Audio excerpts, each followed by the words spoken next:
You're listening to the County Pulse on 104.5, 106.1, and online at irlonestar.com.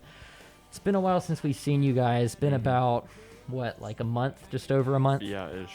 Yeah. It's been a while. We got a few special things for you guys today. We're going to have a discussion in a bit about our county reopening and about what we think is going to happen to this school year for students in Montgomery County. We got a few special guests who are in the studio with us that we are going to introduce in a bit. But first, it's been a while since we've done actual news. Yeah, it has. Like, actual fun news stories from around town and around the county. So we got a few things with that to start you guys off with. So you want to go ahead and talk about that? Yeah, sure. So just opening up.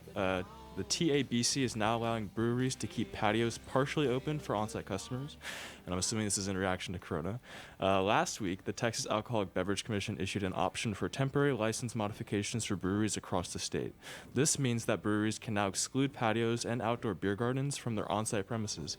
This basically allows guests to purchase their product to go and then have the guests drink on like that patio, right?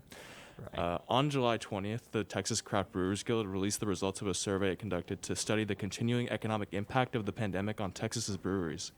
This survey, which collected responses from 87 breweries, found that 1 in 3 craft breweries indicated that they will have to cease operations in the next 3 months if nothing changes to the current shutdown order, or if no new economic relief options become available. Right? Which is pretty significant. A third of Texas breweries. Right. I mean, I don't know. And I saw, for some reason, I expected that number to be lower. But then there's another thing. 80% of breweries that they also surveyed are going to see significant decrease in revenues. I think they're going to see like a 70% or 75% decrease in revenues. Really? So 80% of those that they surveyed. So it's going to be a Okay. rough couple months for them because honestly, we're not going to see things getting better anytime soon. Especially in Texas, yeah. Right, because, I mean, we're going to become the next California, New York, Florida type of thing. And then, I mean, even the governor's considering even more harsher restrictions, too. So this is going to be pretty bad, but hopefully these breweries can get through this once stuff starts to lighten up, right? Yeah, and the second he mentioned a shutdown, the possibility of another one, I was like, yep, it's going to happen at some point because he was all against shutdowns at the beginning of all this, but now it's looking like it might not be as good as we think. Mm-hmm. Also, Starbucks opened earlier this month out inside the Loop at 235 on Loop 336 at Suite 100 in Grand Central Marketplace. This is down there in the northern part of the new Grand Central Park area. Right. They hired a bunch of new employees, brought about 20 new jobs to the area, and they're now full service. They also offer mobile ordering, which is extremely nice because those drive-through lines have been extremely long during dining room closures and everything. You can call them at 936-247-0702 or visit at starbucks.com. Also, Riva Row Boathouse is set to open today, Thursday, July 23rd. It's been closed for almost 3 weeks now. On July 6th, they had to shut it down due to a COVID-19 exposure where I believe an employee came down with the virus, and of course the employees have the most interaction with customers, so they of course all had to quarantine for that 2-week period. Also out there at Lake's Edge Rentals in Hughes Landing, they had an employee contract the virus earlier, but they were able to reopen on July 8th. I believe Lake's Edge, isn't that that's actually in Hughes Landing itself, right? Yeah, it's right between, I guess, like Lake Woodlands Drive and the apartment complex that they just built, or the condominiums or whatever, right? It's a really, really small, like, setup. I believe it's like a kiosk, is how they describe it. But the closures, like, happened, like, right after they opened, right? So they've been, like, on and off since the quarantine basically started, right? I know with, like, phase 2 of the reopenings, like Greg Abbott, proposed, right? Mm-hmm. They'd opened up, but again, they closed pretty soon after that. So hopefully they're open for good now, and they can help people get outside and out of their homes and social distance, maybe. Right, and yeah, again, they're open every single day of the week except Wednesdays, and this also includes weekends. You can go there on weekends, even on Sundays. Right. They open at 9 and close at 7 p.m., so you can be out there for a full day. Right now, though, I believe they are restricting rental times just to keep so they can have time to sanitize all their equipment and everything. Right. Okay. But yeah, good to hear that is open again. Yeah, of course. Some bigger news in the Conroe area. Conroe is proposing a $235 million budget, which includes staff raises.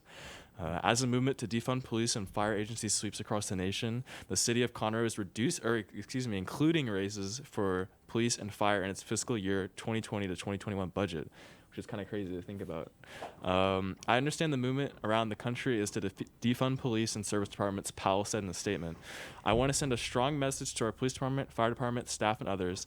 As mayor, I will stand behind our police department, fire department, and our staff and will not support cutting their funding or reducing STEP, merit, or COLA payments. The budget includes $139 million in new capital improvement projects, including several water and sewer projects, and the city will host a public hearing August 6th on the budget and tax rate, with the council scheduled to adopt New Year's budget August 13th. Right, yeah. Remember the sewage. There's some sewage tax issue that's going on right now throughout the entire county. I don't really have much to say about that. I forgot to include this in this episode, but there's a big issue between Sanderson to River Authority and a private organization, I believe, that handles sewage. They're wanting to charge, I think, like triple the amount that people are currently paying for sewage rates each year. So there's a big heated battle about that. I didn't include it because that's developing, and probably by the time you're going to hear this, it's going to already been changed and everything. Right. But yeah, the city of Conroe... Conroe is wildly known, I guess, for having slightly underfunded public safety departments, mainly because, they're a smaller city and they don't have as many resources as like a giant county level agency does. So, like we were talking about this earlier, Precinct 2 Constable, like their budget is $1.2 million a year. So just a slight boost maybe can help get their equipment and everything upgraded. Right. Because then again, Conroe, they're known for not upgrading stuff for a very long time again. So every once in a while, they just need a slight, tiny boost. Right. But anyways, Conroe ISD, they came out earlier this week and said that they are wanting the state to suspend STAR testing requirements like the state did last year. The state came out last year and suspended STAR testing requirements without even being asked to do so. It was very quick. I think it was on the 16th of March or something. Right. They came out and said that we're not offering the STAR test this year since it's going to be an unfair and it's not really going to be a level playing field across all different schools. And honestly, that's more in effect this year because people are starting a brand new school year off at home and online, and there's going to be people who are left out, some people who aren't going to have the proper equipment and may be behind. So it's definitely going to be a big, huge mess this year with that. And hopefully they're going to get rid of the STAR testing requirements and maybe direct that funding to other things because it's a lot of money for that test. They pay millions of dollars a year to test writers to get it written. Yeah, I mean, like as you were saying, right, this past academic year, it may have been not as like large of an issue, right? Because most of the year you had like in-person classrooms, right? And the playing field was like at the same level of competition as it usually is, right? Except for that last quarter. But this time around, right, especially between like poorer and richer areas, you're going to see a mass disparity in the teaching experience. Like whether that's like a good thing or a bad thing, right? For those students is up to your interpretation. But I definitely see like a lot of poor districts not being able to account for lack of technology, not being able to utilize technology to its fullest capability, right? And like districts like CISD may not have like as many issues as like districts out like in the middle of Texas, right? But all districts are going to be affected in some ways. So hopefully this the suspension of the STAR testing will help alleviate that, right? And we'll, again, as you said, we'll see some sort of adaptive testing take place, whether that be like an online version like similar to the AP tests that were done by College Board this past academic year or some other benchmark, but we'll see how that unfolds, I guess, right? Right. And I remember those AP tests. There's still controversy going on about them being scored properly, right, and everything, because there was a lot. It was weird. Like I guess this range of scores was really thrown off compared to previous years. Right. Yeah. And there's a lot of rescoring that's going on, and a lot of teachers are requesting that a greater majority of their students need to have their tests rescored because it's just been a mess with that. Right. Also, we're going to talk about this in a bit, but I always wonder what's going to happen with the SAT because, I mean, they're canceling all these state tests and everything. And Well, I'd imagine that the SAT, I mean, we'll get into it later, but I'd imagine that the SAT would be a little bit more flexible because theoretically you could have a certain capacity that a school could handle, right? Right. That, like, abides by social distancing, right? Because usually you have them in classrooms and schools, right? So theoretically you just cut your capacity by half and administer half as many students and just have more dates, right? So instead of every month, you have every 2 weeks or something like that. I mean, it's theoretically possible. Whether College Board is willing to undergo that is up in the air. But with the STAR test, right, it's really hard to delay those tests. The state doesn't have the capacity to write and administer multiple versions of the STAR test, right? Right, for each day. Yeah, the College Board has been doing that for years. The state hasn't really, from my understanding, gone into that kind of testing territory, right? Yeah, they already have to do that for even since everybody takes the STAR test on the same day. Right. They already have to do that, make different versions. So it's just going to be a mess making like very, very, very different versions for each day. Right. And everything. But yeah, also Conroe ISD received $6.3 million in state grant funding. 5% of that is actually going to go to private schools within the district's attendance boundaries, like, let's see, John Cooper, Woodlands Christian, a few other schools like that. Woodlands Prep as well. Right. Which actually, that's not as much money as I thought that those private schools would be getting. Because, I mean, I've heard people going crazy about, like, oh, they're going to get most of the funding. That's really weird that they're only getting 5%. Well, I guess those schools are a little smaller, so they don't need as much, really. Exactly, yeah. But anyways, you want to go to a break and we can come back in a bit, I guess? Yeah, so right after this break, we'll be bringing in 3 special guests, and we'll be talking about the COVID-19 school year and what that will look like, what the effects of that will be like on college applicants, future students, and how we as students are going to be acclimating to that. So stay tuned. You're listening to the County Pulse on 104.5, 106.1, TV 12, and online at irlonestar.com. Lucky Strikes and a fifth of Patron. Ice down that igloo cooler. Tank of gas that ought to do her. I can feel a good one coming on. Throw in Ray Wiley Hubbard. Sing along to Redneck Mother. Any blues I had before are gone. Another working week is over. No chance of staying sober. I can feel a good one coming on. Yeah, we're gonna roll all night. We're gonna get the feeling right. We're gonna keep this party rocking till the break of dawn. Yeah, I can feel a good one coming on.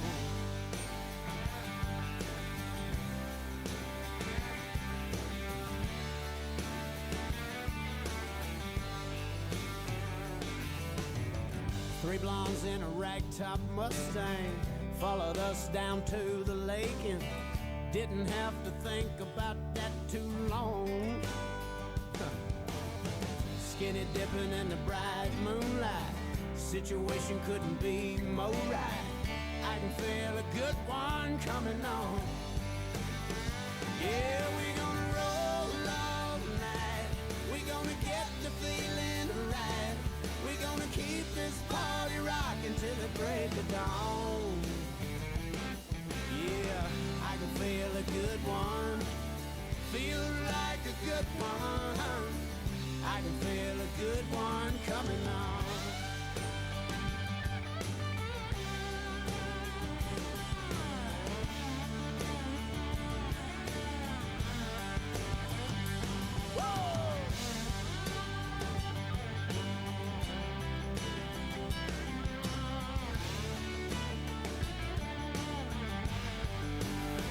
Yeah, we're gonna roll all night. We're gonna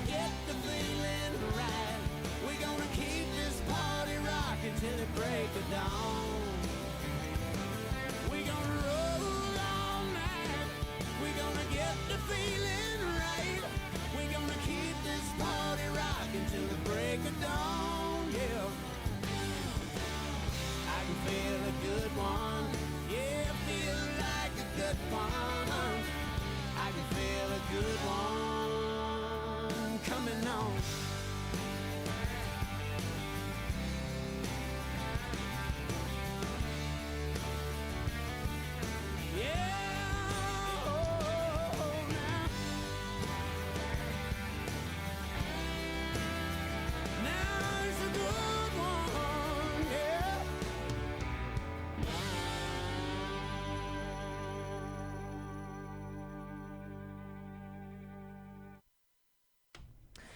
You're listening to the County Pulse on 104.5, 106.1, and online at irelandster.com. So we're back here. We just had a few special news, local news mainly, from around Montgomery County, which we haven't had in quite a while. It's been a while since we've done just local random news and stuff. Because there's been so much to talk about lately, which we're about to get into. So we're going to be mainly talking about how we think this school year is going to play out in terms of athletics, which is still uncertain right now, and basically what the schedule for this school year could look like, testing, basically anything that has to do with scheduling in the school year over the next few months. We're going to talk about that. Right. But first off, we have a few special guests in the studio today. These guys go to the same school as us. They go to College Park. They're going to be taking over, or they have interest in taking over our show once the two of us graduate. Right. So we thought we'd have them in today. So you guys want to go ahead and introduce yourself, I guess? Go ahead. Sure. Hi, I'm Jason. I'm here with Nott and Isabella. I would like to thank y'all for having us on the show today. Yeah, of course. So yeah, it's great having you all on, getting some more diverse perspective, especially on something like this, right? Yes. Where we're all students, we all are going to be affected by this, right? And it's going to be tough, like acclimating this, and we all have our own opinions on what the year should look like, what it is going to look like, right? So I figure like the best way to handle this is just kind of going around the table and getting some general opinions. So do we want to start out with Isabella? Do you want to start us off? How do you feel about the COVID-19 school year? So I think I'm all for going back to school with the right precautions. Right. And I think since HISD, I think their plan is going back sometime in September and being online till sometime in October. And that gives them an adequate amount of time to kind of prepare and put some precautions into place. Yeah. And I think right now it's kind of being rushed into CISD, so that's why we're having to take that kind of 3-week period and kind of reassess everything. Right. But with the right precautions, I think you definitely can go back to school. But having like normal schedules, it might pose a problem and cause an outbreak that you don't want to have right now. Yeah, I mean I know that CISD is taking like some generic precautions like sanitizing the school like after every day, or and like they're using special mist, right? I know Dr. Null went on his live stream and like had this like box of like the backpack where you like wear it and you spray around the school or whatever. It looks really silly, but those mists are pretty cool because it's like electrostatic or something. You spray it. Right. You can just spray it at the chair and it like gets up under it and everything. You just gotta go and it like gets all over. Yeah. It's pretty cool. But I think you're right. I mean, it's pretty clear that like CISD like did not have the correct precautions, or like I guess like even like logistically like was ready for trying to keep everybody safe, right? But like how do y'all feel about that as well? Do you agree with Isabella? Yeah, definitely. And I think as we were talking about kind of before the podcast started, I think and Jack mentioned this, like it's a good idea to take a little bit of time before school actually opens in person to have online, right? So right now, currently, it's September 7th, I believe. Yeah, 7th or 8th, After Labor Day, yeah. Yeah, so right now we are staying home until that date, and as you know, there's that liability that happens if you open up too early. So having that kind of buffer period between where you're online or you're going to get into person will really, really help mitigate whatever kind of issues you may have upon, such an instant come back to school, Right. Yeah. What I always like to say with schools closing and stuff, even for weather and stuff, there's always an attorney who will say, stay closed. It's not worth the risk. Right. That's basically what we're seeing right now, is that there's so much that could go wrong at the district level with liability and stuff. It opens up too many possibilities for them receiving a massive class action or something like that that they're like, look, we need to stay close to protect us and basically protect everybody too. Right. Yeah, I would definitely agree with that though. But I'd probably say that most people that go to school, and especially the teachers, they're already focused on like returning to school, and it's probably in their best interest to do so. Right. Yeah. Excluding the pandemic, of course. Right. However, the pandemic has sort of arisen to be a challenge in that path, and now it's sort of on a day-to-day basis on the updates of what we're going to do and overcome through the school year. Right. Yeah. I mean, I know it's like especially risky for like older teachers. It's like going to school, you know, and working amongst a lot of not necessarily like sanitary children, right? Especially like a younger level too, right? Like if you're like in a classroom of third graders, right, and you don't necessarily have like the proper etiquette rules, right? Or like, you know, like along those lines, it's going to be really hard for a teacher to just like stay clean and sanitary. So it's going to be a challenge to see how those teachers like adjust to that. And if some teachers feel safe coming back. I know that a lot of teachers across the nation are taking out life insurance policies for their families in case something does happen and they do like end up passing away due to coronavirus, right? So that threat is really like out there and real, right? So it's going to be interesting to see what teachers do, and if some don't come back or like have substitutes or take like longer breaks. So, and we already know of one who left. We won't say her name on air, of course, but there's already one in our grade. I think she teaches junior class something. I'm not going to get into the specifics for privacy reasons, but she already had to leave because didn't she have like a family member at home or something? I believe. Yeah, and like, I mean, there's a lot of teachers out there that are getting older and they already have pre-existing conditions too, right? So, I mean, again, it's going to be interesting to see how the school district, like, especially, like, tackles that, right? Especially for more niche subjects like language classes, musical and arts and stuff like that. So, it's going to be interesting. But one thing that I see with having an online section and an in-person section is that it's prone to have a disparity amongst the curriculum and / or what you're learning in class, right? Because last year everybody got off and everybody was online, so we kind of have like a basis and everybody shared that kind of curriculum, and nobody was having a different curriculum than me or someone else, right? But now, if we have that option where we have online or in person, how is that curriculum going to look like, right? Is it going to be the same? It can be the same, right? Because we have, two different environments that you're learning in, and different, with those different environments, you have different unique advantages or disadvantages, whatever that may be. So there's that little disparity that comes in with having that online and that in person. Right. Well, and what you're saying about that, I know for sure back in March, April, and May when we had online classes, it was nowhere close to the same level of rigor, nowhere close to the same level of grading integrity and whatnot than what would happen if you were in in-person school. And I know they say this year that they're going to, we're going to do online learning better. It's impossible to perfectly match the integrity and everything in a school environment. So, well, I was imagining that they were going to, and I was telling y'all before like the podcast started, like I'd imagine that they were going to have like, they were going to try and keep it as equal as possible by having a lot of the in-person like students be doing most of their work online, right? So like through Canvas or whatever, and just working on like school laptops or bringing their own laptops or something, or a lot of their homework being online, right? So I mean, most of the work you're doing is like the same, but I still think there are like pros and cons of like each one, right? So like for instance, I mean, if you're in person, you have like access to a teacher, right? And you're in like a institution where you can focus, right? And just kind of like get your work done for the day. But if you're like outside of school, those hours are probably going to be shorter, right? Because you're most likely going to be more efficient, like doing it on your own, right? For like a consistent amount of time than like working with a teacher, like working with a class, right? But I mean, you may have extra time to study, but do you like want that trade-off for like the lack of access to a teacher, right? So students making that choice, it's going to be very difficult to see how students are affected by that.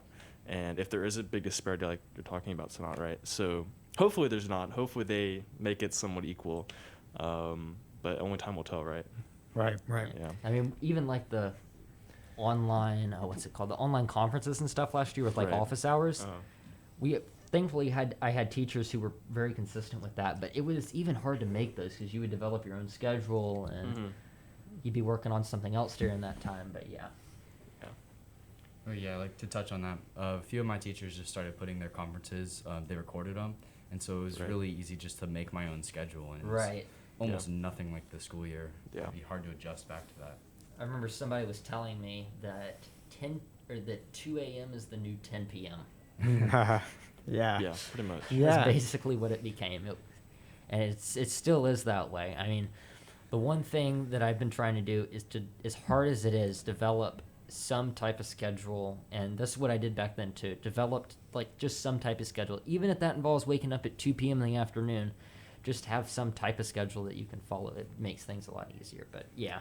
Right. But you know, that kind of integrity that like school would offer, that's so difficult to replicate at home. Oh, yeah. Right? So wouldn't that add to the disparity that you find with online and in person, right? Would you guys agree to that, or? Definitely. Absolutely, yeah. I would even say, I know Isabella said this when we were talking before the show. She said going online versus in person, you're almost leveraging your health and your safety just for a better quality of in-person learning. Yeah, you're putting kids in a really unique situation that they're having to choose whether if they want a better education or keep their family and friends, like it's risk-free staying home. And I think that's really interesting because I have friends that are really cautious that leave their groceries out for weeks, but they're someone that would go back to school.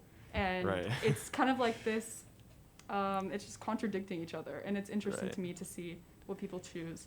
Yeah, I mean, I think people recognize it's just like school is not something you can. It's like a much bigger commitment than like what we've been doing during the summer, right? So some people may like, for instance, like personally, I sign up to go in person, right? I feel like this, like I'll be mostly safe. I'll stay clean and like wash my hands and like stay away from everybody, right?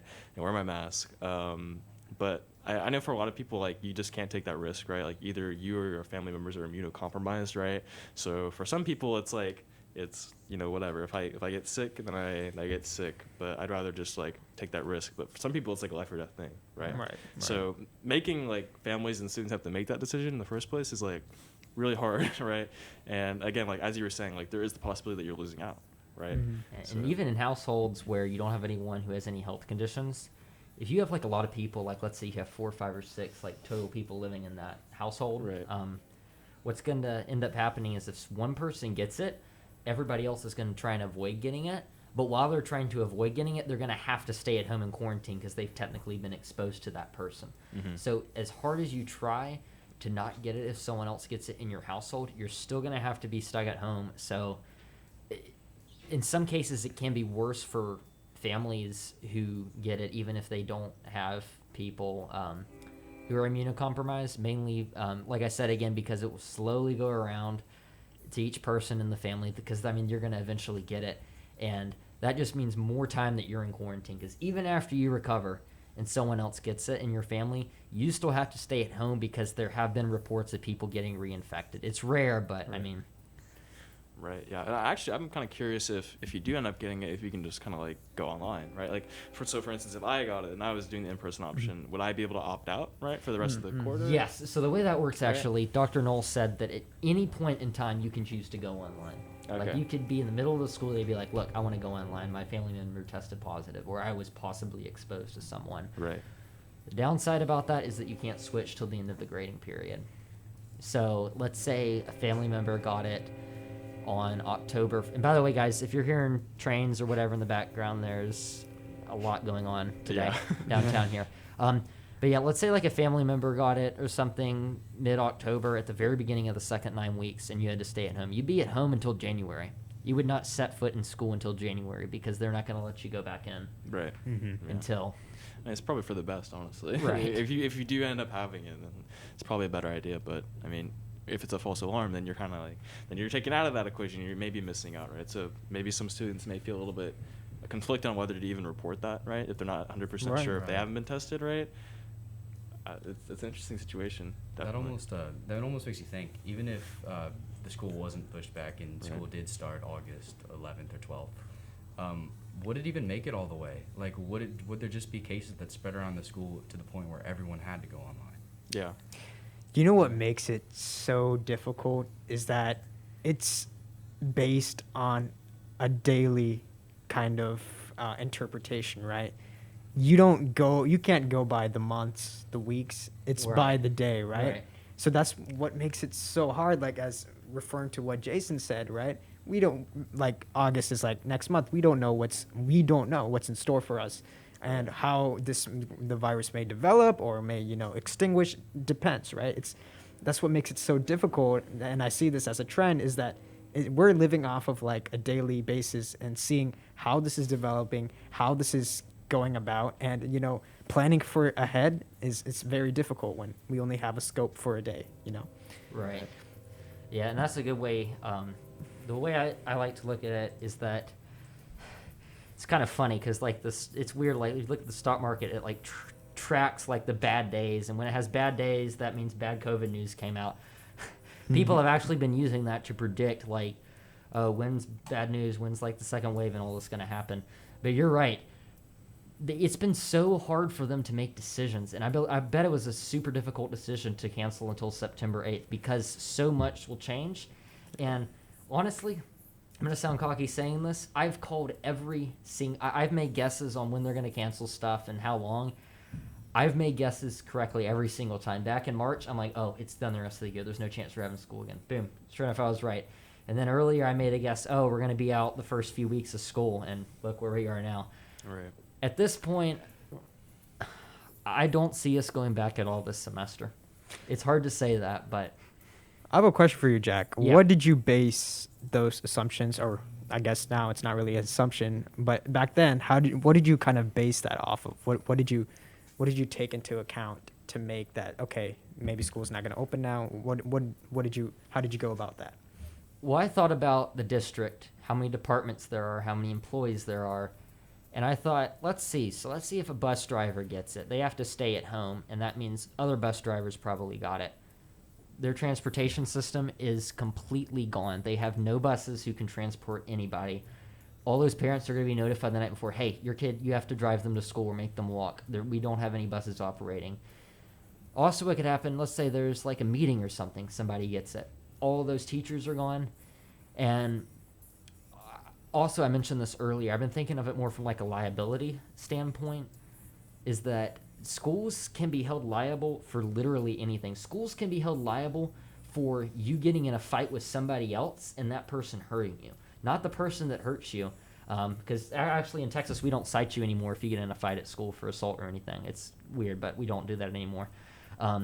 They can be held liable for basically anything. So I think what's going on behind closed doors is they're like, look, this is way too much of a risk. We can't risk anything being brought against us, because there's like, it sounds like a stretch, but there are like people's lives at stake when they have to consider all this stuff. They have to think, look, do we want to risk maybe 2 or 3 people dying? And it's kind of like a moral thing inside. They got to think, look, do we reopen this, make people's lives easier, or do we shut down, save these 2 or 3 lives from people who are going to die? Mm-hmm.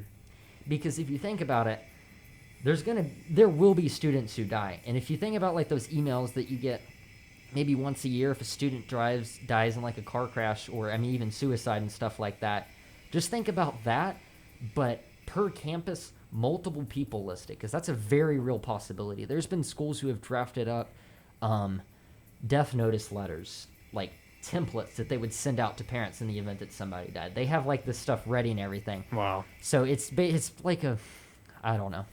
That I kind of went off topic from your original question, but I've just been thinking of it more from like a logistical standpoint, and from there will always be someone who objects, even politically too. Someone will be like, nope, not happening, or else you're going to be in big trouble with me, type of thing. Mm-hmm. But yeah. It comes down to what kind of risk you're willing to take, right, and the accountability that comes with that, right? Right. Yeah, going back to like precautions and having some in place, on his last live stream, Dr. Null talked about if someone had the virus, that school would not shut down, and people would only have to quarantine if they thought they violated the TEA's guidelines of social distancing.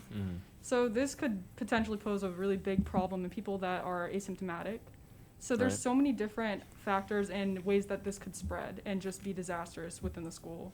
And I think, that is kind of like a risk-reward thing. Like, there are so many ways that you could possibly contract it by going back, even with those precautions. And like you were saying about the TA social distancing guidelines, right? Like, I mean, like me personally, like I try to follow them, but like I'm not like 100% aware of like where I am reference like in reference to other people, right?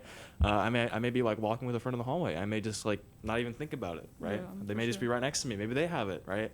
Maybe I may borrow someone's pencil, right? Like there's a lot of factors, especially in the school setting, right, where it's very communication based, interaction based, right? That people are just gonna forget because they've been doing it for over 10 years for some high schoolers, right? Yes. I'm going into my 12th year of like public schooling, right? And I mean, I've been doing everything pretty consistently. I've just been talking to my friends, like borrowing pencils, right? Just chatting with people, right? And like people aren't gonna like necessarily be thinking about social distancing guidelines when they're going to school, like at least on the front, like in the front of their mind, right? Quick question: what does TEA know about public health? Why are they the ones making these guidelines? That's what. Right. Yeah. I get what you're saying. Yeah, I read. I was Dr. Null was saying, look, we got to follow TEA's guidelines. For sure.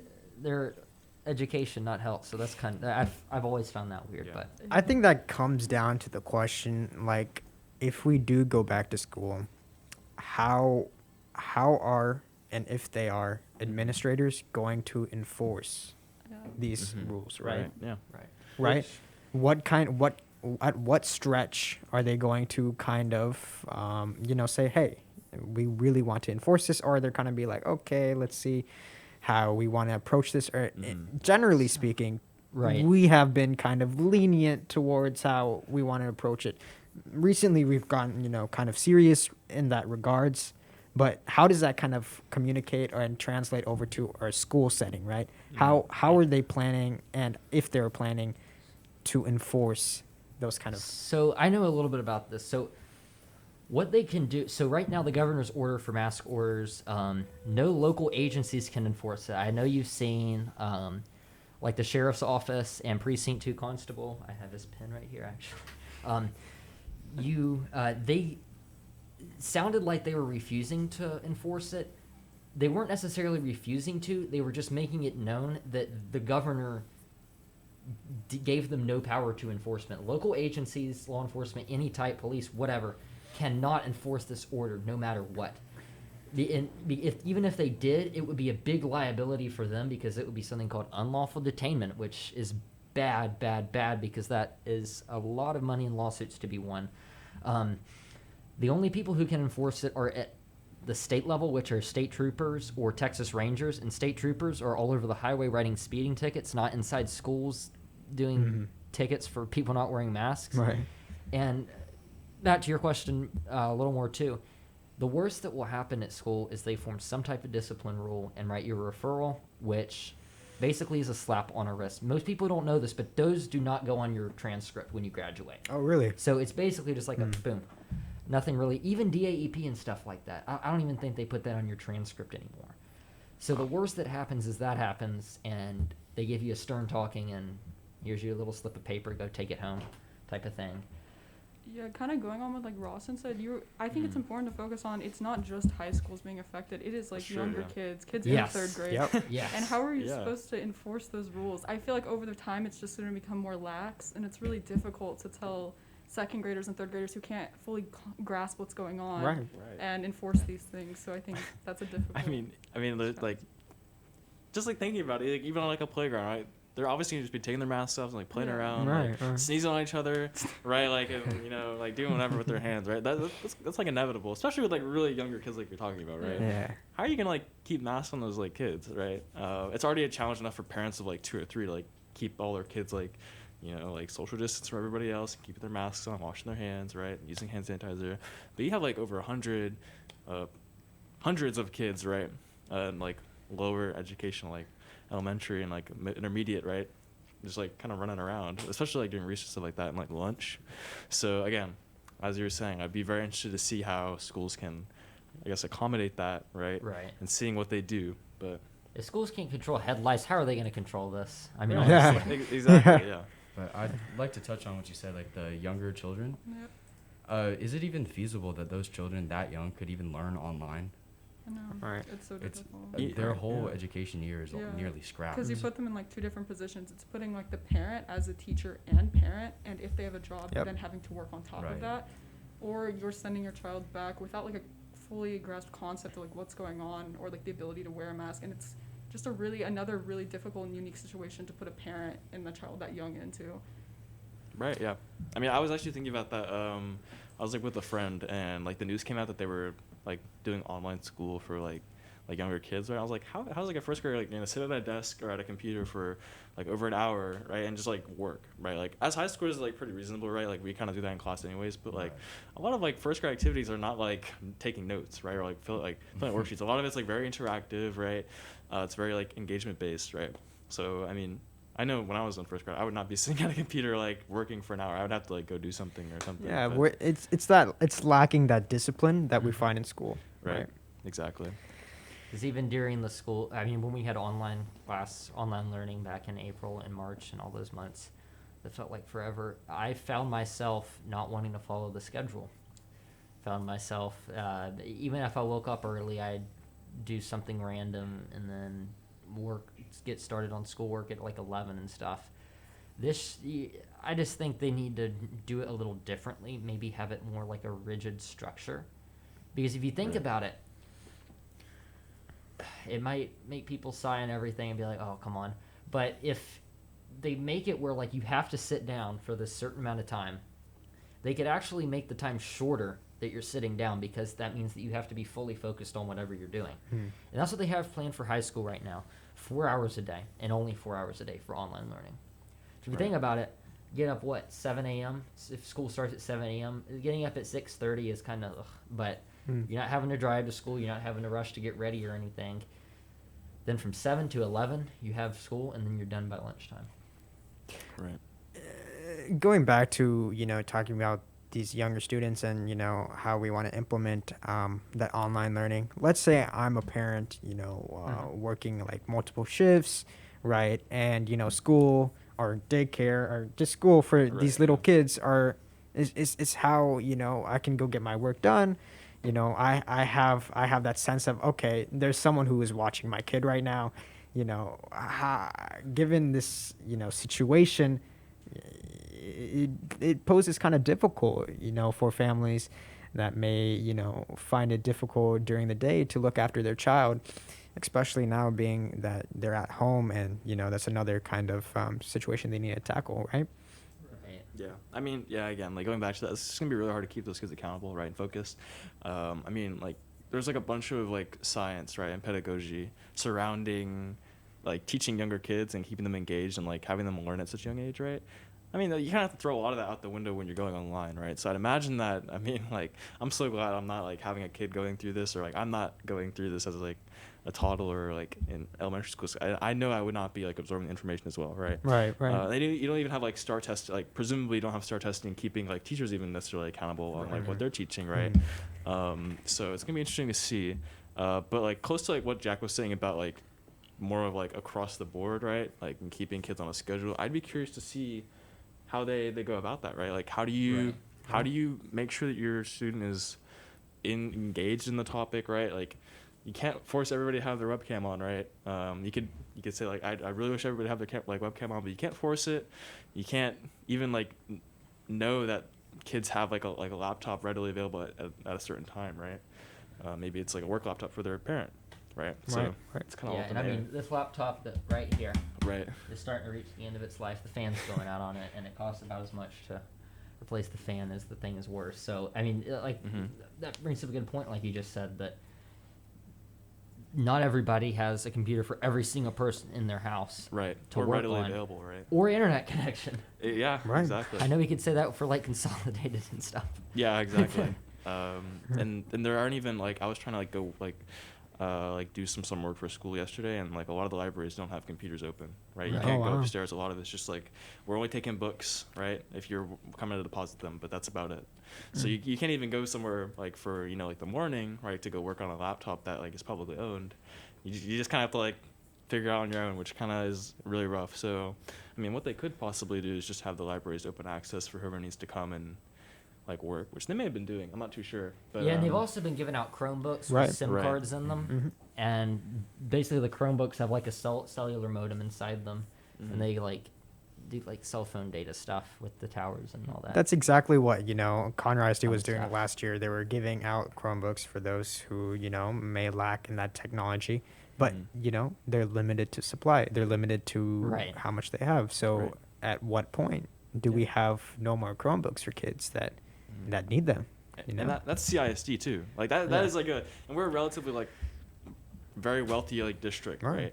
Like if you're gonna go to like some place like HISD where like the average like median income is not as high, right? Or like the median income rather, or like places like out in like the like central Texas that aren't like close to a city that are like pretty like relatively poor, like compared to like suburban like districts like ourselves, right? They're not gonna have access to like a bunch of Chromebooks, right? And they're not gonna have like the ability to like adjust to online learning as easy, right? Like presumably a lot of these districts aren't even like using stuff like Canvas consistently, right? So I'd be very interested to see what these districts do and if the state has any provisions on how to help these districts, assuming that because from my understanding, like federal funding is going to be pretty like iffy for these districts if they decide to do online, right? So I'd be interested to see. They've been giving these out. This is a Wi-Fi hotspot right here. This isn't the district's property, but they've been giving stuff out like these to people, right? Because some people have devices but don't have a good internet connection. And actually, what I think Xfinity does is, I think it's almost all cell phone carriers is technically what you could do: get one of these for like $50, $100, whatever, buy a cheap plan. And right now, they're not charging you if you go over your data limit. So technically, you could buy like a $10 plan and have unlimited data or whatever. But they're starting to give these out. The district will be giving these out to people this year if they need them. Yeah, but to touch on what Rawson said, certainly something that piques my interest is in a disadvantaged community, if they don't give out those Chromebooks for high school seniors even, what's in store for those seniors once they graduate? If they miss a whole year of 12th grade and they miss part of any part of high school, right? Like all those, like I mean, if you miss 6th grade, like whatever, right? I mean, you'll figure it out, okay? Like, I mean, like. Push comes to shove, you'll be fine, right? But if you miss like your junior year, right, that is horrible, right? You're missing like your standardized testing, you're missing your AP classes, you're missing extracurriculars like even athletics, right, which can get you scholarships and admission to some really nice schools, right? And for seniors too, they're missing out on like testing. The college application season is much different, right? You may not have access to the resources you need to complete those applications, right? So everything is like really messed up for a lot of high schoolers especially, right? And in disadvantaged communities like you're saying, it's going to be much, much more impactful than like in a place like CISD where like, we can give out these nice hotspots and these nice laptops, but like somewhere out like in the middle of like nowhere, right? Like even considering like HISD, because that's I think the biggest district in Texas, or it's a really large district. You have to start like wondering what are they doing for their children too, and that's a little bit more difficult because I know we are just Conner SD is pretty funded, so just thinking about if they have access to like online, because they will be online until October, so I think that's really interesting. That begs the question, right? We're finding this disparity in resources, education, so on. How does this affect a child's future? How does this affect the future, like going into high school or going into college, predominantly? How does that affect that, and what are they doing to accommodate for that?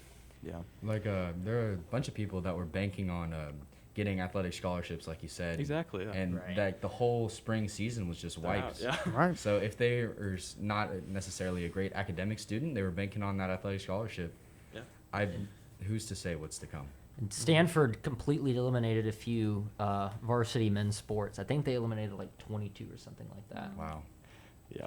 And I mean, I'd imagine that state schools wouldn't be as like cutthroat with getting rid of their scholarships, but I mean, like again, like as you're saying, like if you're not competing, then like how can a school give you money, right? Unless I don't know, especially like if this goes on for like through this year as well. So that's like 2 years of like no athletics. Like you're not even gonna have like necessarily a record, right? For colleges when you try to apply, right? Or like I don't know. But yeah, I hope that like this kind of like gets ended quickly. Like that's kind of idealistic to say, but like it needs to like get done as soon as possible. So students who are going through their athletics, right, or going through extracurriculars can get this stuff done. Because I know like even like competitions like DECA and stuff like that were canceled, and science fair, and those are pretty big application like heavy competitions too. So it's not as like necessarily like career changing as like athletics, but it's impacting everybody. Right. So. And that's another thing to say about this whole virus is that it's really changing the way a lot of people have an outlook on the world. And for instance, like the whole job market and the economy is really degrading in the numbers that it's decreasing by. And after everything clears up, like it's idealistic, like you said, that it'll clear up anytime soon. But after it does clear up, there does need to be a whole new wave so that people can get into better schools and then go off into the job market. Yeah, and it's even tough for like college students too, because I know UT, like from my understanding, this probably has changed since then, but I heard that they were doing most of their fall semester in person, but like they're going to go to dorms, right? But they're going to be online mostly, right? So, but these colleges are still charging like full tuition for these students to just like sit in laptops, right? It like and tuition is not cheap. Like it's not like the 70s or 80s where like it was like reasonable, right? Like now it's like at the highest point it's ever been, right? So students having to go in and fork over hundreds of thousands of dollars to just go like sit in a dorm and like work on a laptop, right? Like I saw some picture and it was like had like different pricing for different streaming platforms. It had like Netflix, whatever, $9 a month, Hulu, $7 or whatever, and then it had like Harvard $50,000. Yeah, I mean that's what it looks like, and it's really rough for those students, especially ones that can't afford like paying that tuition and have to do student loans, or those that are like not relying on scholarships, right? It's gonna be tough. So I'd be interested to see how that changes like the college demographic as well. Like, so I imagine that some people wouldn't even be considering college right now, right? I mean, it's too expensive. You're not getting like your money's worth, and you have like personal economic problems like at home. Right? Or what are colleges doing to accommodate for that too, right? Like, well, I mean, touching on that, I have some friends who are around that age, and I'm not exactly sure which college, but I heard that it was a state school, I believe, and they were allowing their students to defer their first year from college and go to a local college, and then they wouldn't have to pay for the tuition at that state school, and they could reapply their second year. Yeah, I mean, is a great thing that the college is doing. Yeah, I know a lot of like kids are doing something similar. Like they're either doing that or they're just taking a gap year, and they're just gonna pray to God that like the whole virus situation is settled by the next academic year, or else they're gonna kind of be in like a pickle, right? But yeah, it's definitely something to think about. And people are definitely being impacted by it in like ways that aren't necessarily like initially obvious. Right? Don't really want to. I'm just going to put this out there. I don't want to talk about it too much, but we're in for a very, very, very, very big financial crisis sometime soon, aren't we? Yeah. Very, very big. I know what you're talking about. Yeah. Just okay. Yeah. I know you're talking about. Yeah. So. I mean, we saw that when the virus first hit. Yes. Right? And then stimulus. Yeah. But it's only getting worse, right? Well, so if it's only getting worse, what is in like... what's in store? What's in store? Yeah. There's not a great solution for that, because one way to curb that would be to create new jobs and new job growth, but there's not a great way to do that right now. Right. And something that is also super concerning that I won't necessarily delve into right now that like is like definitely needs to be considered is that there are a lot of industries that are like heavily rely on loans and debt, right? Like the oil industry. Right. And a lot of their like loans are due like pretty soon, right? So if they don't have enough returns, right? A lot of like large firms may be seeing like a huge loss on their bottom line. They may be cutting like thousands of workers. So to consider that like not only is there like the like surface level impact of coronavirus, right? But like the broader impact that has on like the way we organize ourselves financially, like nationwide. Yeah. And this is a little bit off topic to like the scope of what we talk about today, right? But like considering that those things, like the longer coronavirus goes on, the more those become more problematic, right? Not necessarily just coronavirus, but like just the way it affects other parts of our financial industry, right? So again, hopefully the virus settles sooner rather than later, right? But it's only time will tell. But. In regards to going back to what we were talking about, school and how they're planning to face the coronavirus and kind of, in that sense, we're seeing them starting to enforce that with their athletic programs. Right. So athletics starts in the summer. We have starting band camp, and then we have football. Of course, they need to start in the summer to, get a jump start in their year, right? Right. So we're kind of seeing, okay, so this is what schools are doing now, and we're kind of seeing, okay, hey, maybe this is the plan of route they're trying to take in the school year. So in regards to what they're doing now, do you guys have any ideas or like kind of take on how they're enforcing it right now and what they're doing? They're definitely being the most relaxed than anybody else right now out there. UIL actually came out, and they're going, as of right now, I believe at least teams can at least just see each other in person. My bad. No, that's good.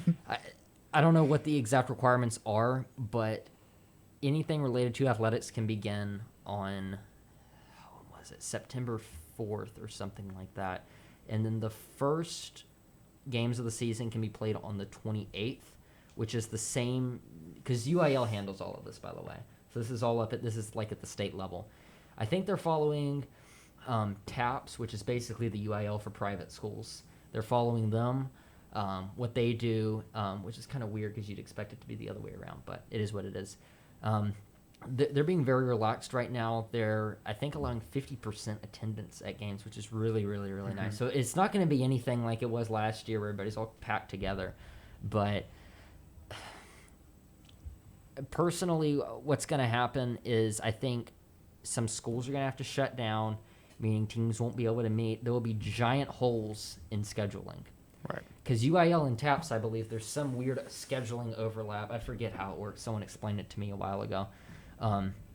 But there's going to be a bunch of different overlaps where some TAPS teams aren't going to be able to play, but some UIL ones will be able to.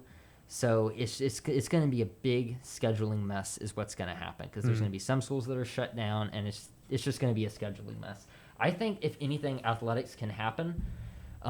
Because they're very flexible with being able to put in all these different protocols and stuff, but scheduling is just going to be a nightmare to where it might just not be worth it, unfortunately.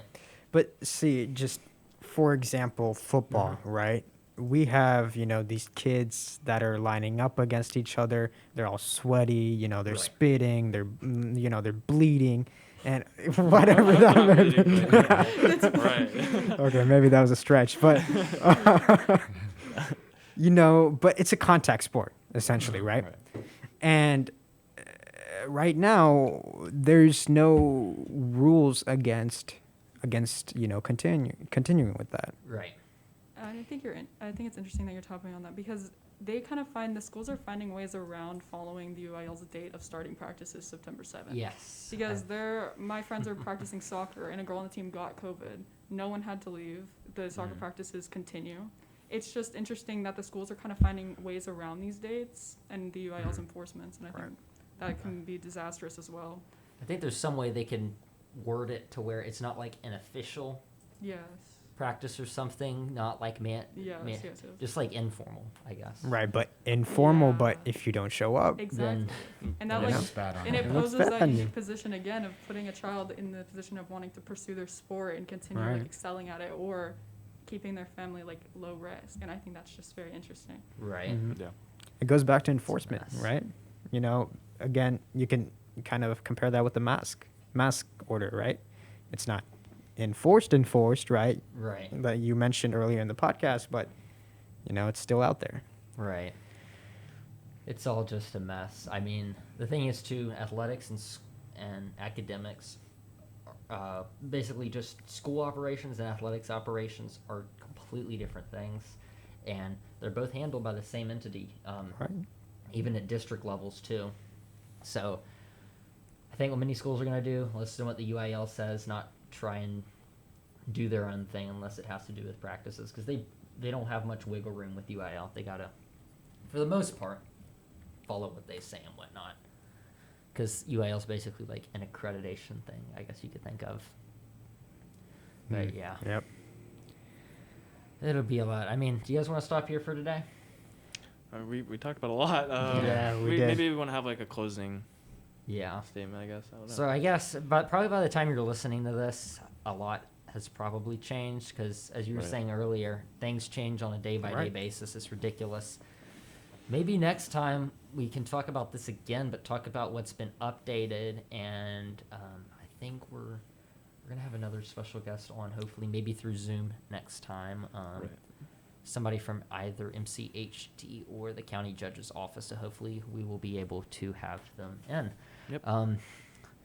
But yeah, we talked about a lot today, and we finally, like I said, did news that's not coronavirus related for once. Right. It's been a while since we've been able to do that. But yeah, it's a good thing to take away from this is everybody is feeling pressure to make a decision. There's no right decision. There's no wrong decision. It's just you have to have an incredibly diverse team to make decisions like this. Like they have a reopening committee with like a bunch of community members, parents, business leaders, basically everybody who's coming together to help make these decisions. So it's just it's like an open-ended question. You can't have a right or wrong answer to it, but which keeps on changing every day. Exactly. Right. Yeah. Well, all right. All right. So I think that closes it up for this week. You're listening to the County Pulse on Lone Star Community Radio, Conroe's FM 104.5, 106.1, and online at irlonestar.com. We enjoyed having you guys in this week. Thank you so much for having us. Yeah. Yep. Hopefully we'll see you guys next week. Yep. Have a good rest of your Thursday. 9-cent butane lighter, Lucky Strikes and a fifth of Patron.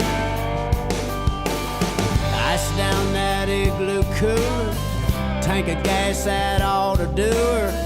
I can feel a good one coming on. Throw in Ray Wiley Hubbard, sing along to Redneck Mother. Any blues I had before are gone. Another working week is over, no chance of staying sober. I can feel a good one coming on. Yeah, we're gonna roll all night. We're gonna get the feeling right. We're gonna keep this party rocking till the break of dawn. Yeah, I can feel a good one coming on.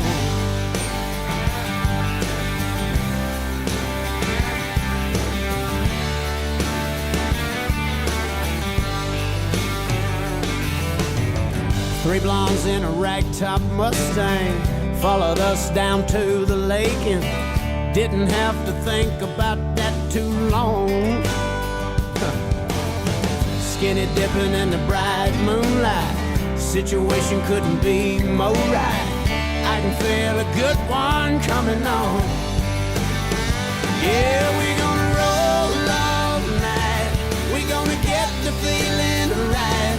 We're gonna keep this party rocking till the break of dawn. Yeah, I can feel a good one. Feel like a good one. I can feel a good one coming on.